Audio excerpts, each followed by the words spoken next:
নমস্কার দর্শক বন্ধু, আমি প্রভা দেববাঙ্গা নক্ষত্র প্রভা চ্যানেলে আপনাদের সবাইকে স্বাগত জানাই। আজ যে গ্রহটি সম্বন্ধে আলোচনা সেটি হলো গ্রহ কেতু। কেতু হলো আমাদের রুট, কেতু হলো আমাদের আরম্ভ। যে কোনো শুভ কাজে যেমন প্রথম গণেশ দেবতার পুজো করা হয়, তেমনি কেতুর আরাধ্য দেবতাও হলো গণেশ।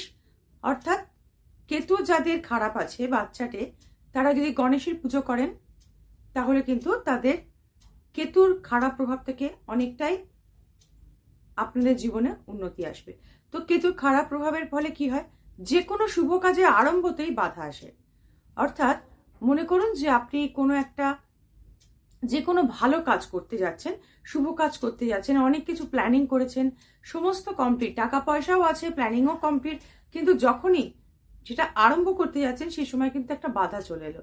তার ফলে আপনার শুভ কাজটা কিন্তু সম্পূর্ণ হলো না, আপনি আরম্ভই করতে পারলেন না, তো সম্পূর্ণ পরের কথা।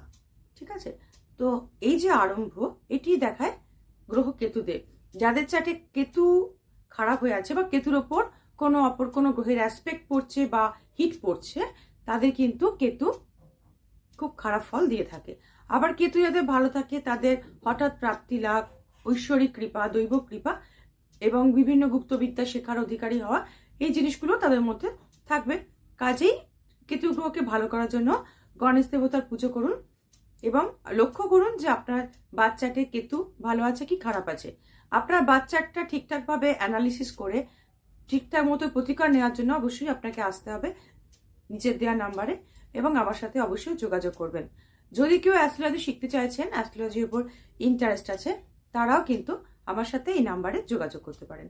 আজ এই পর্যন্তই। পরবর্তীকালে বিভিন্ন হাউস, বিভিন্ন গ্রহ, বিভিন্ন নক্ষত্র নিয়ে আপনাদের সামনে আবার উপস্থিত হব। নমস্কার।